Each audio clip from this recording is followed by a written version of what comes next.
वैसे तो कहते हैं जब जागो तभी सवेरा, लेकिन बहुत वक्त लगा दिया। 27 देशों ने, अब जाके 27 देश जागे हैं जब धरती फटने लगी है और तब प्रसाद बांटने में लगे हुए हैं। चीन के खिलाफ जबरदस्त तरीके से 27 देश आए हैं और यहाँ तक कि चीन को जिस तरीके से लपेटा है चीन ने कभी नहीं सोचा था। पर हाँ, चीन में बड़ी हलचल जरूर मचा दी है, वो भी ऐसे वक्त में जब चीन रूस यूक्रेन का जंग को भुनाने के चक्कर में पड़ा हुआ था।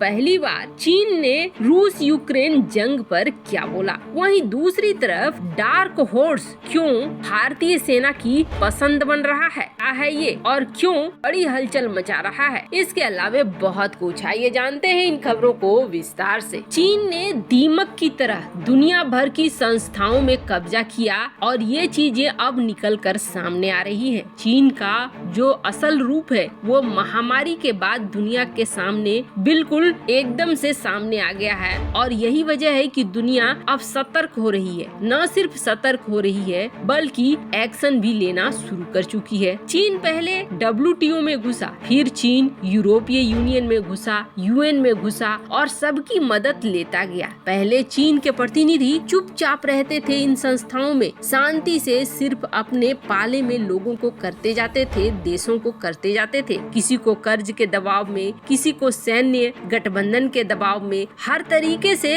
इन्होंने अपनी पैठ जमानी शुरू कर दी। और एक समय ऐसा आया कि WTO हो, WHO हो, UN हो, यहाँ पर ये दीमक की तरह फैल गए और इनके ही लोग हर कुर्सी पर जाकर लगभग बैठने लगे। तो फायदा किसे मिलेगा? फायदा तो चीन को ही मिलेगा। WTO की बात करें तो WTO में भी चीन ने ऐसा ही किया। हर मंच पर, हर जगह पे अपने लोगों को बिठा दिया। WTO के नियमों को तोड़ मरोड़ कर खुद सब्सिडी देता रहा और हर नियम का फायदा अपने देश के लिए उठाता रहा। यही हाल यूरोपीय यूनियन में भी करा और यूरोपीय यूनियन में चीन को बहुत फायदा मिला और इस फायदा को दिलाने में कहीं न कहीं जर्मनी की एंजेला मर्केल का तो बहुत बड़ा रोल रहा। एंजेला मर्केल कभी नहीं चाहती थी कि यूरोपीय यूनियन भारत की तरफ झुके, लेकिन ये जरूर चाहती थी कि चीन जो चाहता है वही हो जाए और ऐसा होता भी रहा। जब तक जर्मनी में चांसलर नहीं बदला तब तक चीन के लिए मौके ही मौके थे और चीन इस मौके का फायदा उठा भी रहा था। और जैसे ही स्कॉल्च आए, जर्मनी की पूर्व चांसलर एंजेला मर्केल की जगह, चीन ने पहले दिन ही बिलबिलाना शुरू किया और स्कॉल्च को धमकी भी दे दी कि आप अगर चीन के खिलाफ जाओगे तो अच्छा नहीं होगा। मतलब चीन को पहले ही पता चल गया कि अभी जो स्कॉल्च आई ही है वो चीन के खिलाफ जाने वाले हैं। लेकिन स्कॉल्च चीन को अनसुना करते हुए न सिर्फ खिलाफ गए बल्कि अब तो 20 साल में जो नहीं हुआ था वो करा। दक्षिण चीन सागर में युद्ध पोतों को उतार दिया और बची खुची रही सही कसर चीन के पनडुब्बी टेक्नोलॉजी को देने से मना करके कर दिया। तो मामला यही नहीं रुका बल्कि अब जर्मनी के संरक्षण में यूरोपीय यूनियन के 27 देशों ने WTO में केस कर दिया है चीन के खिलाफ। और ये केस क्यों किया है तो दरअसल आपको बता दें, WTO में यूरोपीय यूनियन के इन सदस्य देशों का आरोप है कि चीन एक तो कई सारी चीजों को चुरा रहा है और चुराने के बाद चीन इनका पेटेंट भी करा ले रहा है। खास करके टेलीकॉम मामले में कई टेक्नोलॉजी को चुरा रहा है चीन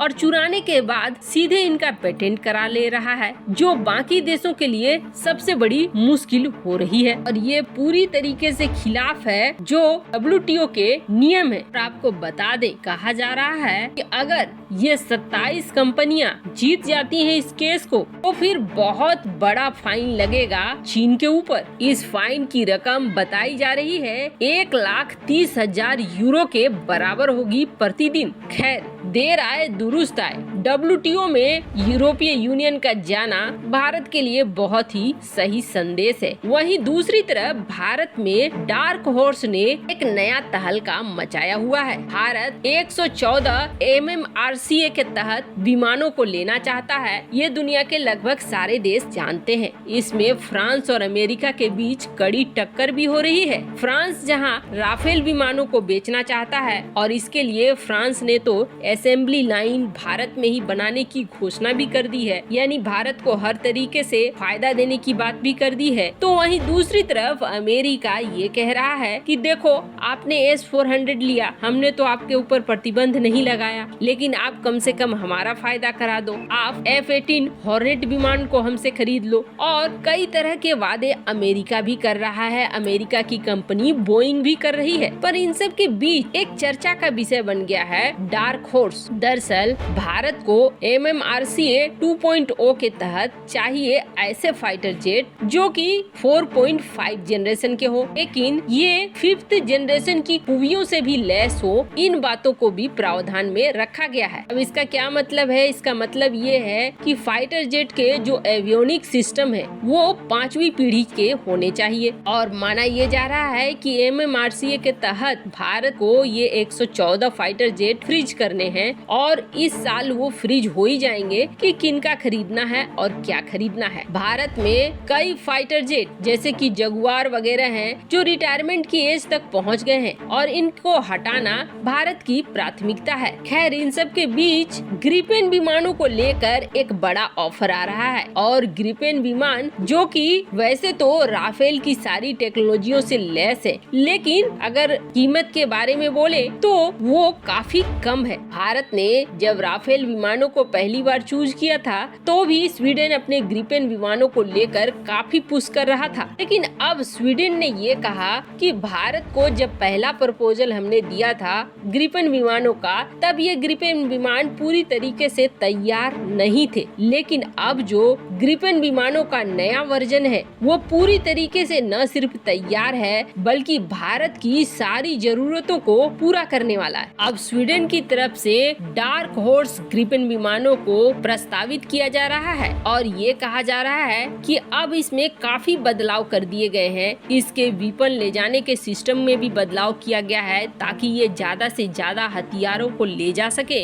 और इंजन भी अब पहले से कहीं ज्यादा पावरफुल बन चुका है। वैसे कहा यह जा रहा है कि जिस तरीके से ग्रिपेन के इस नए वर्जन को बनाया गया है और जिस तरीके से एडवांस टेक्नोलॉजी इसमें इस्तेमाल किए गए हैं, सिंगल इंजन वाले फाइटर जेट में ये टेक्नोलॉजी नहीं मिल रहे हैं। अब इस डार्क हॉर्स की बात करें तो ये विपन को ले जाने में ज्यादा संख्या में सक्षम है, तो वहीं इसके इंजन बेहतर है और एवियोनिक्स में भी काफी बदलाव कर दिया गया है। इलेक्ट्रॉनिक वारफेयर सिस्टम भी काफी उन्नत कर दिया गया है। इसलिए कहा यह जा रहा है कि भारतीय वायुसेना अब डार्क हॉर्स को लेकर पहले की तुलना में ज्यादा उत्साहित है और कहीं न कहीं ग्रिपेन विमान के इस नए वर्जन के लिए एक माहौल सा बन रहा है। राफेल की जगह ग्रिपेन विमानों को खरीदने की बात भी चल रही है, लेकिन आधिकारिक तौर पर अभी कोई बयान नहीं आया है। ऐसा माना जा रहा है कि भारतीय वायुसेना के कई अधिकारी डार्क हॉर्स को काफी पसंद कर रहे हैं। खैर इन सब के बीच चीन की तरफ से पहली बार